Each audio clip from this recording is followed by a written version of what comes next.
سړی رالی پیغمبر علیه الصلاة والسلام پیغمبر علیه الصلاة والسلام ته ویلی ولی یا رسول الله ما وخپل مور دا خپل مور ما پر وژو راخستی وه 2 پرسخه یعنی 2 پرسخه تقریبا داسې 1.5 کیلومتره جوړیږي 1.5 کیلومتره جوړیږي اوس داسې ګرمي وه یا رسول الله داسې ګرمي وه چې دا غوښې مې اومې پر دا مځکه ایښې وای له ډېرې ګرمۍ به دا پخ سوي وای له ډېرې ګرمۍ به دا پخ سوي وای نو یا رسول الله ما د دې مور حق ور ادا کړي د مور له حق خلاص وم زه د مور چې پر ما کم حق دی له هغه حق خلاص وم ګورئ دی وای یا رسول الله ما خپل عادیه پر خپل وژو راخستی چې زما عادیه معذوره دا زما عادیه ما 2 پرسخه چې هغه 1.5 کیلومتره جوړیږي دا ما مطلب یو ځای پرې بوته یا مې ویوړله نو ګرمي داسې ګرمي چې یا رسول الله دا غوښه پر مځکه کښېږدې له ډېرې ګرمۍ به دا پخسي نو څه فکر لرې یا رسول الله دا زما د عادې چې پر ما کم حق دی له دا حق زه خلاص وم که یا پیغمبر علیه السلام ورته ویلې ول ته چې کله پیدا کېدې ستا پر عادې چې کم غمونه کم دردونه کم تکلیفونه تیرېدل پیغمبر علیه السلام فرمایي خبره خو د 9 میاشتو روانه ده بچی خو د عادې په خېټه کې بې ادبي دي ډېره معافي 9 میاشتې یې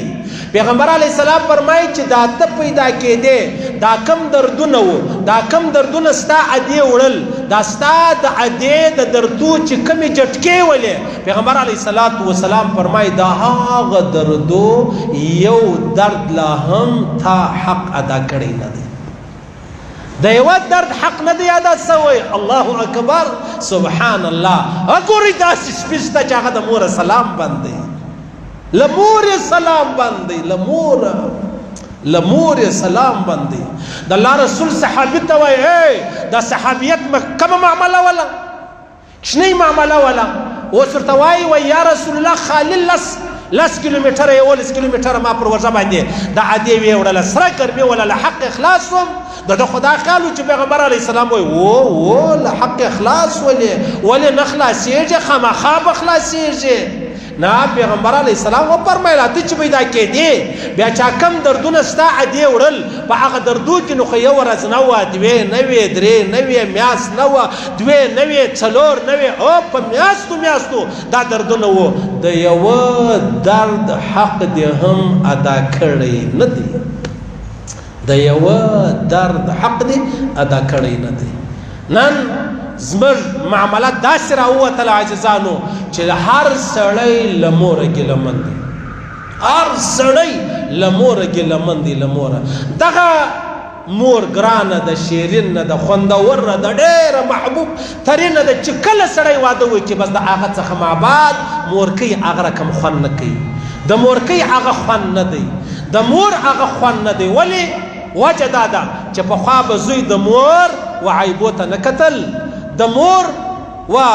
خبرو شکنځاو ته نه کتل ول زما دې د پروا نه لري بیا چې کله دا راله نو بیا د مور قرار شکایتونه ورته شروع کړه داسې وکړو هغسې وکړو داسې وکړو هغسې وکړو نو بیا قرار د خپلې موره د سړي نفرت وشي دا څوک دا د خپل کوروالا دا راولاړه شي د دې الک د مور عیبونه و الک ته وایي نو که الک سپی و بې غیرته و زما مور داسې وکړلو او نو زه به زما مور ګورم صحیح سلو دلته پیغمبر علیه السلام فرمایي د یوې هغه دردونه چې کم تېرېدل د یوه درد حق دې ادا کړی نه دی او بیا نو دروغ زنان چې مور یې مړه شي نو زما مور مړه سوله بس نو ډېره مې ارمان ده کشکې ژوندی وای کشکې نه خو 40 کاله ژوندی و هغه کشکې چیرې و مور دې سرتوره نه وه په بد دعا نه وه یو سړي مسجد کې وخت یو امام جماعت ورکوي جماعت چې اوس سلام وګرځېدی بیا کله کله د سارا خلک یې مولوي صاحب یو دعای حاجت خو وکړه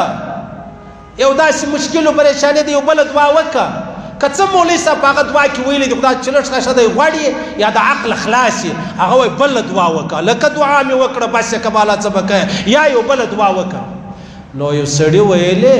ول مولوی صاحب ته یو دعا خو وکړه ول چش دعا وکړه دعا خو وکړه ول دعا وکړه بد دعا وکړه چې الله زما ټول اولاد تباہ او برباد کړي زما ټول اولاد زما زامن الله تباہ او برباد کړي صحیح سلو ولګوي اندازه ولګوي څنګه خبره ده دلته پیغمبر علی السلام مبارک فرمایي وای تا د یو درد حق نه دی ادا کړی نه دی ادا کړی نه دی ادا کړی